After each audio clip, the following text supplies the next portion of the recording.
সম্প্রীতি বজায় রাখুন, এই সৌহার্দ্য বজায় রাখুন, সকলকে মৌলিক অধিকারের আদায়ের দিয়ে মৌলিক অধিকার দিয়ে টাকা উঁচু করতেন। মাননীয় উপদেষ্টা মন্ডলী, আপনাদেরকে বলতে চাই, আমাদের এই দাবি মানে নেন। আপনি যদি বলেন তবে ইউনিভার্সিটির দাবি মানে নিতে পারেন একদিনে, আমাদের এই 3 সকাল আজকে 303 বছর হচ্ছে আমরা আন্দোলন করছি। আপনারা কেন আমাদের আন্দোলনের কথা স্বীকার করবেন না? কোন মিডিয়াকে কেন আসতে দেবেন না? তাই আপনাদের প্রিয় সনাতনী ভাইবোন, ব্রাহ্মণ, ভক্তিগণ,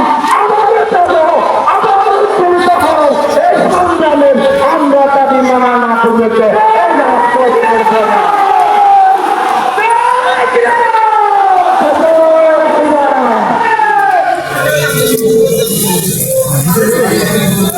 সংগ্রামে উপস্থিত আমরা অনুষ্ঠানে প্রায় শেষ পর্বে প্রবেশ করতেছি। এ পর্যায়ে গুরুত্বপূর্ণ বক্তব্য রাখবেন আমাদের সকলের প্রাণের হৃদয়ের স্পন্দন, সনাতনী সমাজের অন্যতম অহংকার, বাংলাদেশ সন্ত মন্ডলের অন্যতম গুরুত্বপূর্ণ নীতি নির্ধারক শ্রীমান গোপীনাথ দাস ব্রহ্মচারী। শ্রীমান গোপীনাথ দাস ব্রহ্মচারী।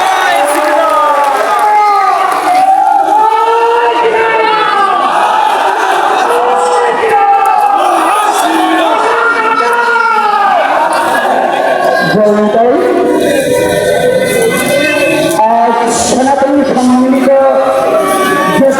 যে আয়োজনের রংপুর বিভাগীয় সমাবেশের যে ভক্তবৃন্দ যে আয়োজন করেছে, সবার প্রতি আমার অভিনন্দন ও ভালোবাসা রইল। আর আজকে এই সম্মিলিত হিন্দু মহাজোটের সাধু সন্তুদের প্রতি উচ্চারণে রইল আমার অবনত ভক্তকে উন্নতি যাপন করছি।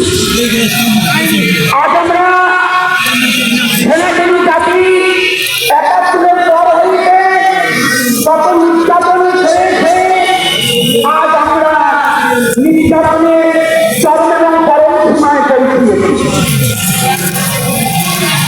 আমরা ভেবেছিলাম ৫ই আগস্টের পরে বাংলাদেশের নূতন স্বাধীনতার ঘোষণা দিয়েছিল, কিন্তু না, এটা মিথ্যা। আমাদের আশ্বাস দিয়েছে আমাদের জন্য স্বাধীনতা হয়নি।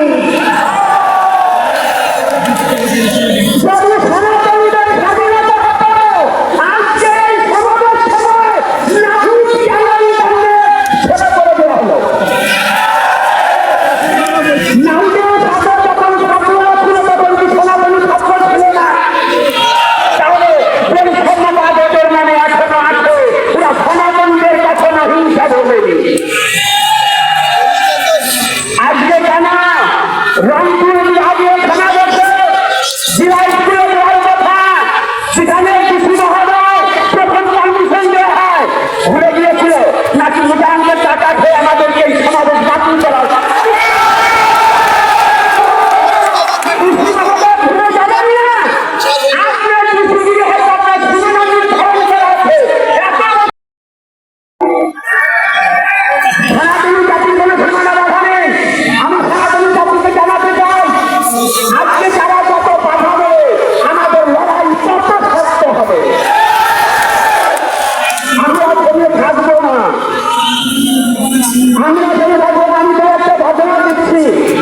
একেবারে গত ৫ই নভেম্বর ২০২৫ ঢাকা বিশ্ববিদ্যালয়ের ইএসসিতে এক সংবাদ সম্মেলন ইংলার মঞ্চে মুখপাত্র রফিকুল উসমান বিন হাদিস আমাদের জয় শ্রীরাম ধর্মকে অপরাধের সাথে তুলনা করেছে।